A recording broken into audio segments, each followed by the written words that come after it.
Central Coast News right now. This is breaking news.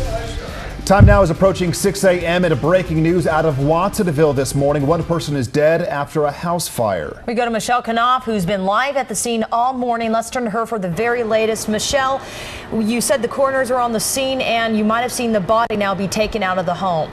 Exactly. They haven't taken her out just yet, but the victim is still in here, the coroner's here, and they're getting ready to take out the body.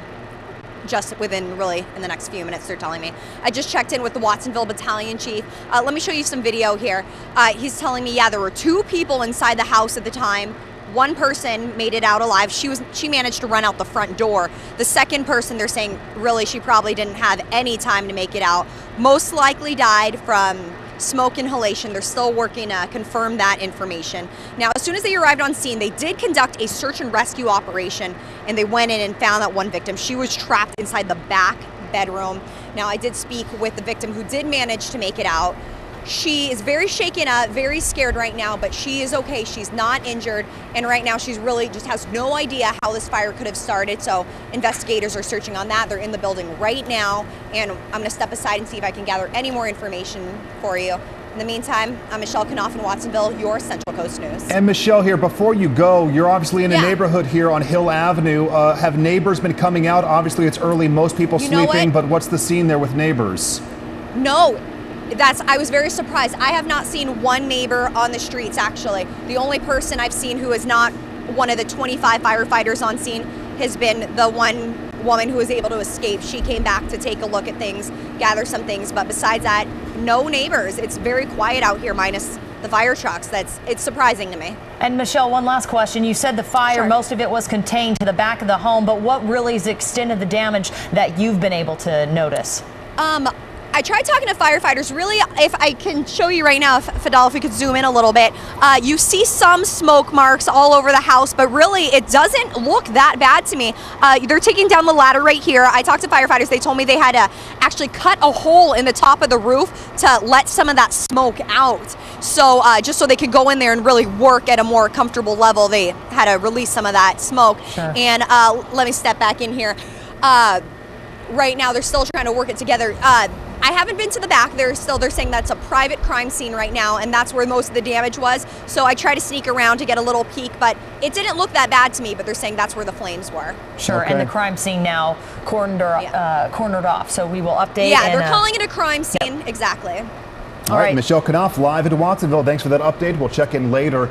And here at 6:02, we should have mentioned that it was nearly 3 years ago that a 7-year-old girl from Watsonville again was killed in a separate house fire. Yeah, that was back in January of 2007. And at that time, Watsonville firefighters said that a portable space heater was to blame. Let's switch gears here. This just in this morning, the unemployment rate has now surpassed 10% for the first time since 1983 and is likely to go higher. The Labor Department says the economy shed a net total of 190,000 jobs in October, less than the downwardly revised 219,000 lost in September. Nearly 16 million people can't find jobs. Let's go now to the weather forecast. Hopefully some sunnier news there. Not too much, Mark. Actually, we're starting out cloudy and cool across the area. You can see sort of the march here of some clouds that are moving in off the Pacific thanks to a front that is backed off the coast, and it's going to start to move in our direction within the next 12 hours. And as it does so, it will bring another cool pool of air across the area, and we're going to just see our temperatures sagging down for your Saturday. Outside right now, if you're just walking out the door for work or school, it's currently 49 in Monterey. Areas inland also starting out in the 40s. You can see the cool pool of air already streaming through Lake Tahoe and down into Bishop and Fresno. We are expecting, though, some cooler air to work its way in thanks to that front that will move into the area today. And so here, your high temperatures today will top out about 70 in Gilroy, 68 in Hollister, 64 in Monterey, and 71 in King City. We are looking at some big waves moving in on the coast. I'll talk about that coming up in just a little bit. Back to you. New this morning in Prunedale, we are getting word that someone fired shots at a Prunedale school bus Wednesday afternoon. According to the Monterey County Sheriff's Office, about 35 children were inside of the bus at the time. Deputies say someone fired a BB gun at the bus. No one was injured. The good news there. Deputies say the bus was traveling down Langley Canyon Road off San Miguel Canyon Road. In America right now, we turn to the Fort Hood massacre. Just a terrible, terrible thing that happened here. This morning, officials are saying a 13th person has died and injured 30 people after a gunman opened fire on the base there yesterday afternoon. New details this morning have begun to emerge. Major Nidal Malik Hassan's name appears on some radical internet postings, but it's not certain if it is him.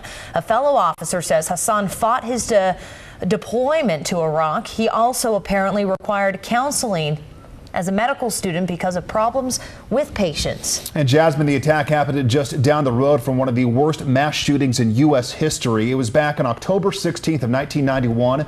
George Hennard smashed his pickup truck through a cafeteria window in Killeen, Texas, and fired on the lunchtime crowd with a high-powered pistol, killing 22 people and wounding at least 20 more. In 1993, a gunman at Fort Knox shot 5 civilian co-workers, killing 3, and then fatally shot himself. Covering 339 square miles, Fort Hood, we should mention, is the largest active-duty armored post in the U.S. It's home to about 52,000 troops as of earlier this year. Meanwhile, take a look at this. Come over to your TV screen because you don't always get a chance to actually see the suspects. Now, this is from a Fort Hood convenience store, and you can see the suspect here in the store about 7 hours before the attack. He's dressed in traditional Arab clothing. The 7-Eleven store owner says that this alleged gunman came in yesterday morning to get food and coffee. The store owner says the man known as Major Nidal would come in often for coffee and hash browns, again 7 hours before the attack. Now, we checked with military bases here on the Central Coast to see if they're making any security changes because of this shooting. Some facilities say they are not, but the Presidio did tell us that it has put into place more stringent security measures, but they are pretty classified. Local officials tell us that they will monitor the situation at Fort Hood to determine how long these stepped-up security measures will be in place. In the world right now, officials say a gunman shot and wounded 3 men near Tokyo before hiding in a building and killing himself.